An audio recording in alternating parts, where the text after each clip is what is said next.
নমস্কার বন্ধুরা, দিতির রান্নাঘর উইথ ব্লগ চ্যানেলে আপনাদের প্রত্যেককে স্বাগত। দেখুন, আজকে নিয়ে চলে এসেছি একদম অনুষ্ঠান বাড়ির স্টাইলে পটল চিংড়ি। তো অথেন্টিক যে রান্নাটা আমি একটা অনুষ্ঠান বাড়ি থেকে দেখে শিখেছি সেইটাই আজকে আপনাদের সাথে শেয়ার করেছি। তো আজকের এই রান্নাটা আমি কিভাবে করেছি চলুন দেখে নিন। দেখুন বন্ধুরা, পটল চিংড়ি করার জন্য আমি প্রথমেই কড়াইতে সাদা তেল খুব ভালোভাবে গরম করে নিয়েছি।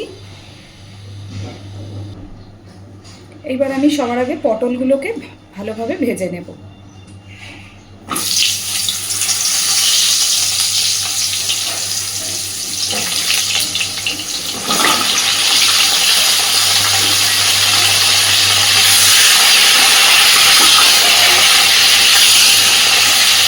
আপনারা চাইলে ছাঁকা তেলেও ভাজতে পারেন, আবার এইভাবে একসাথে করেও ভেজে নিতে পারেন, কিন্তু ভাজাটা যেন ভালো হয়, খুব সুন্দর করে পটলটা ভেজে নিতে হবে।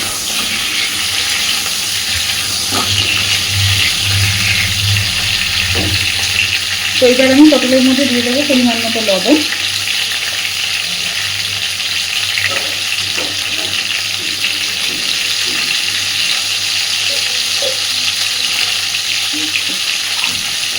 আর দিচ্ছি হলুদ গুঁড়ো।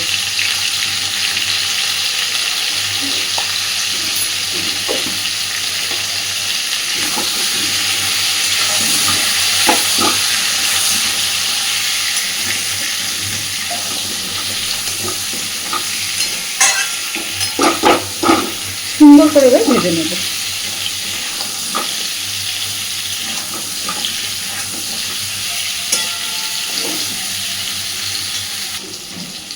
তো দেখুন, আমি সব পটল সুন্দরভাবে ভেজে নিয়েছি। এইবার পটলগুলো তুলে নেব।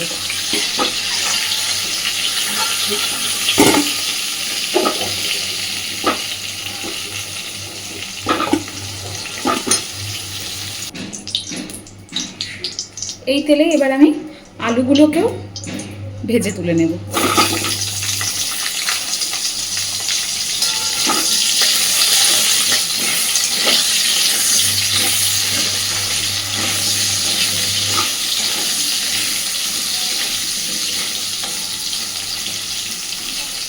আলুর মধ্যেও দিয়ে দেবো একটু লবণ,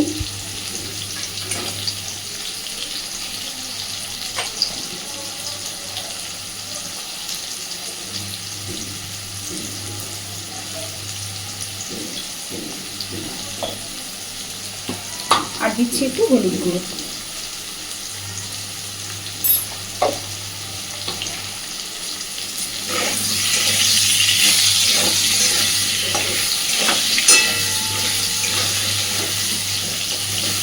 সুন্দর করে আলুগুলোও ভেজে নেব। দেখুন, আলুও খুব সুন্দরভাবে ভেজে নিয়েছি। এইবার আলুগুলোও তুলে নিচ্ছি।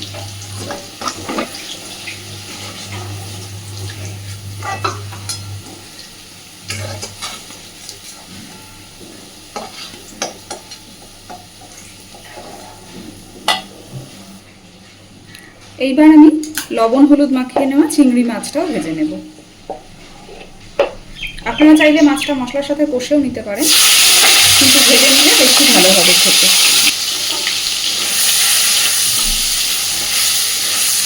হালকাভাবে সুন্দরভাবে মাছগুলো ভেজে নেব।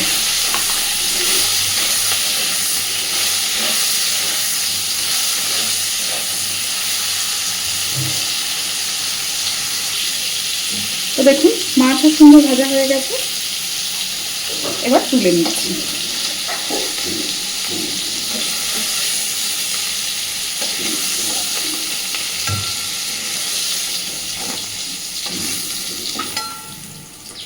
সব কিছু ভেজে নেওয়া তো কমপ্লিট। এই তেলের মধ্যে এবার আমি আর একটু তেল দিয়ে দিই।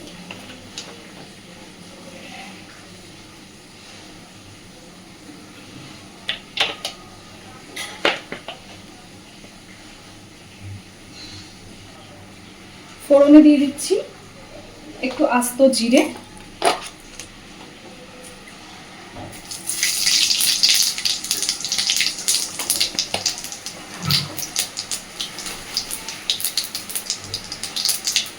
দিচ্ছি একটা শুকনো লঙ্কা, আর দিচ্ছি একটা তেজপাতা। এইবার দিচ্ছি পেঁয়াজ, আদা, রসুন আর লালচে দেখে কাঁচা লঙ্কা একসাথে মিক্সিতে বেটে রেখেছিলাম, বেটে রাখা মশলা।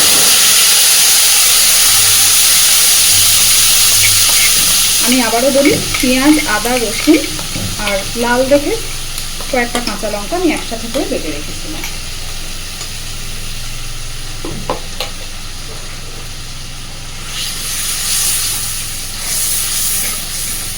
মশলাটাকে খুব সুন্দরভাবে কষতে থাকবো যতক্ষণ না মশলা থেকে কাঁচা গন্ধটা চলে যাচ্ছে।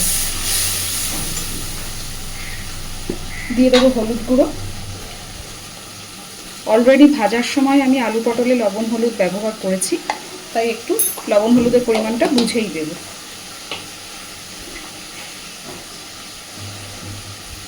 দিয়ে দিচ্ছি লবণ।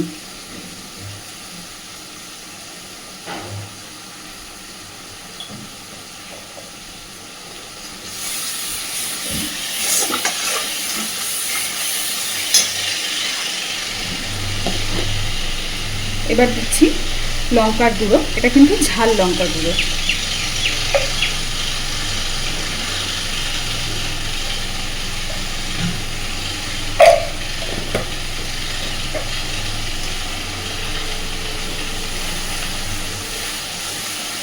সুন্দর করে মশলা কষতে থাকবে যতক্ষণ না তেল ছাড়ছে বা কাঁচা গন্ধ যাচ্ছে। অলরেডি দেখুন মশলা থেকে তেল ছাড়তে শুরু করেছে। আমি মিক্সির বাটিটা ধুয়ে সামান্য একটু জল দিচ্ছি।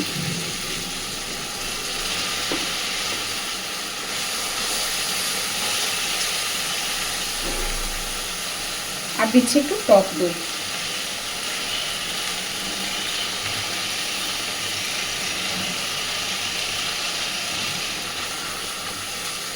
খুব ভালোভাবে কষাতে থাকবো। এই পর্যায়েতে আমি দিয়ে দেব কিছুটা জিরের গুঁড়ো, খুব অল্পই দিয়েছি।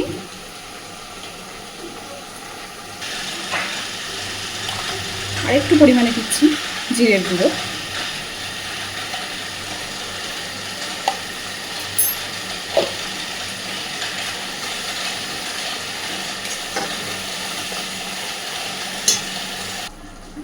দেখুন মশলা সুন্দর কষানো হয়ে গেছে। এই পর্যায়ে এবার আমি এর মধ্যে দিয়ে দিচ্ছি টমেটো, কাজু আর চারমগজ একসাথে বাটা। টমেটো, কাজু আর চারমগজ আবারও বলে দিলাম একসাথে বাটা।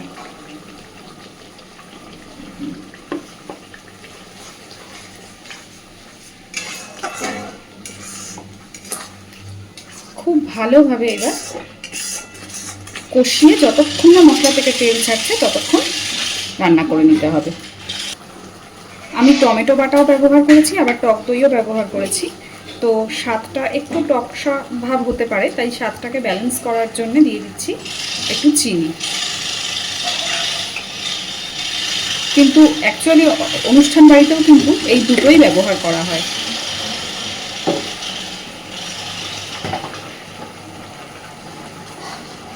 দেখুন অলরেডি তেল ছাড়তে শুরু করেছে।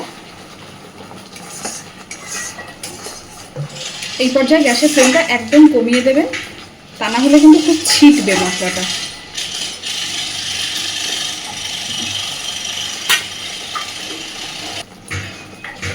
মশলা কিন্তু আমাদের রেডি। এইবার দিয়ে দেব ভেজে রাখা আলু, পটল আর চিংড়ি মাছ।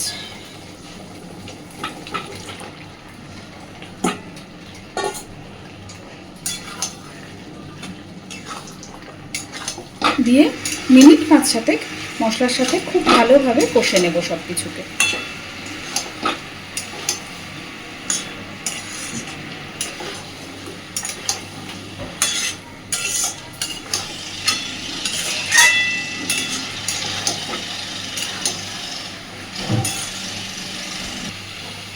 দেখুন খুব সুন্দরভাবে মশলার সাথে আলু, পটল, চিংড়ি সব কিছু কষিয়ে নিয়েছি। অনেকেই কিন্তু এই রান্নাটাতে নারকেলের দুধ ব্যবহার করেন, সেটা সম্পূর্ণ অপশনাল। আপনারা চাইলে এই পর্যায়ে ব্যবহার করতে পারেন, আর না চাইলে স্কিপ করতেও পারেন। আমি কিন্তু এখানে কোনো রকম নারকেলের দুধ ব্যবহার করছি না।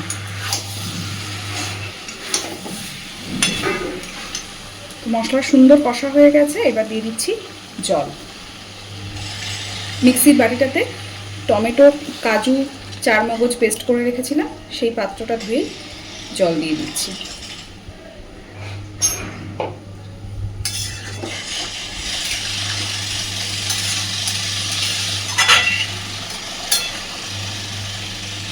ঢাকা দিয়ে দেবো যাতে সব কিছু সুন্দরভাবে সিদ্ধ হয়ে যায়। যেহেতু অলরেডি সব ভাজা আছে তাই অনেকটা করেই সিদ্ধও আছে, তবু বাকিটা সুন্দরভাবে সিদ্ধ করে নেব। তো দেখুন বন্ধুরা, একদম অনুষ্ঠান বাড়ির স্টাইলে পটল চিংড়ি কিন্তু আমাদের রেডি। দেখেই বুঝতে পারছেন দেখতেও কতটা লোভনীয় হয়েছে। গ্রেভিটা আপনারা আপনাদের প্রয়োজন অনুযায়ী বুঝে রাখবেন। গ্যাসের ফ্লেমটাকে একদম কমিয়ে দিয়েছি। এইবার এই পর্যায়ে আমি দিয়ে দিচ্ছি ওপর থেকে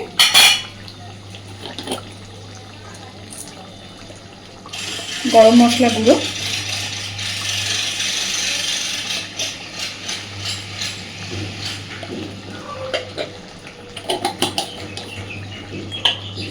আর দিচ্ছি ঘি।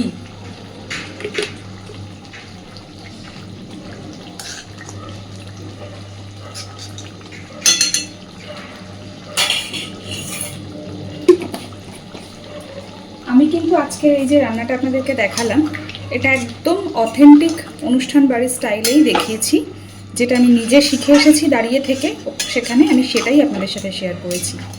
তো আজকের আমার এই রান্নাটা আপনাদের কেমন লেগেছে অবশ্যই আমাকে কমেন্টে জানাবেন, আর এইভাবে বাড়িতে ট্রাই করে দেখবেন।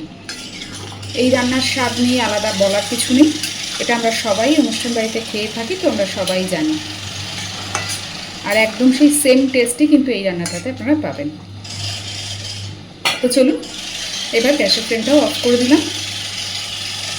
10 মিনিট এইভাবেই ঢাকা দিয়ে রেখে দেবো, তারপর সার্ভ করব। তো আজকের আমার এই রান্নাটা প্লিজ বাড়িতে ট্রাই করবেন, আর প্লিজ আমার চ্যানেলটাকে লাইক, শেয়ার এবং সাবস্ক্রাইব করে আমার পাশে থাকবেন। ধন্যবাদ।